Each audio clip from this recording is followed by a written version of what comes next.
पास वापस लौटती हूँ। इस वक्त नीरज भी हमारे साथ जुड़ गए हैं। नीरज, ये बहुत बड़ा आरोप लगाया गया है रूस की तरफ से यूक्रेन के ऊपर, और साथ ही स्टेटमेंट और कहा यह भी जा रहा है कि सबूत भी है रूस के पास इसे लेकर। देखिए, बिल्कुल रूस की तरफ से दावा किया गया, लेकिन क्रेमलिन ने यह भी कहा है कि किसी तरह का डैमेज नहीं हुआ है, या तो बिल्डिंग्स को या व्लादिमीर पुतिन जो कि रूस के राष्ट्रपति हैं उन्हें कोई नुकसान नहीं हुआ है, वो घायल नहीं हुए। लेकिन ये जरूर आरोप लगाया गया है कि जो ड्रोन अटैक हुआ है वो यूक्रेन की तरफ से, और रूस ने इसे राष्ट्रपति पुतिन पर हमले के तौर पर लिया। और जब दो देशों के बीच युद्ध चल रहा है, यूक्रेन और रूस के बीच, और राष्ट्रपति पुतिन पर इस तरह के ड्रोन हमले को अगर रूस ने राष्ट्रपति पर हमले के तौर पर देखा है, तो आने वाले वक्त में दोनों देशों के बीच ये युद्ध कहां तक पहुंच सकता है उसका अंदाजा लगाना मुश्किल है। लेकिन अभी यूक्रेन की तरफ से आधिकारिक बयान आना बाकी है, जेलेंस्की की तरफ से आधिकारिक बयान आना बाकी है। अगर ये हुआ है तो युद्ध का रूस इसे बहुत आने वाले वक्त में एक कह सकते हैं कि युद्ध जो है वो लगातार चल ही रहा है, 1 साल से अधिक का वक्त हो गया है।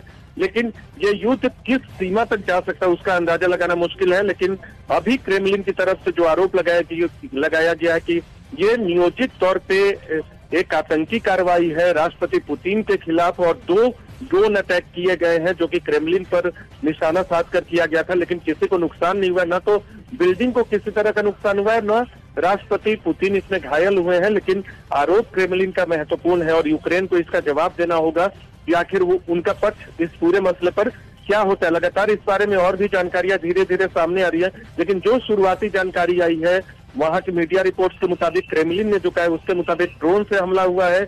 एक मीडिया रिपोर्ट ने बताया कि 2 ड्रोन से हमला किया गया क्रेमलिन पे, लेकिन रशियन प्रेसिडेंट को किसी तरह का नुकसान नहीं हुआ है और क्रेमलिन की बिल्डिंग को भी किसी तरह का नुकसान नहीं हुआ। तो अब देखना होगा कि इस आरोप के बाद यूक्रेन क्या जवाब देता है। आपको याद होगा पोलैंड में एक मिसाइल हमले की खबर आई थी जब बाली में G20 सम्मेलन चल रहा था, तब अमेरिकी राष्ट्रपति जो बाइडेन ने एक बैठक बुलाई थी तमाम G7 देशों के राष्ट्र प्रमुखों की बाली में ही, तब वो आरोप जो था वो सही नहीं निकला था। ऐसे में रूस की तरफ से जो आरोप अब लगाया गया है कि जो ड्रोन अटैक हुआ है उसमें कितनी उस पर यूक्रेन का क्या जवाब आता है, या आने वाले वक्त में क्रेमलिन या राष्ट्रपति पुतिन कोई बैठक करते हैं इस ड्रोन अटैक के बाद, इसकी गंभीरता को देखना होगा। क्योंकि युद्ध के दौरान इस तरह के आरोप प्रत्यारोप लगते भी रहते हैं, जांच का विषय होगा।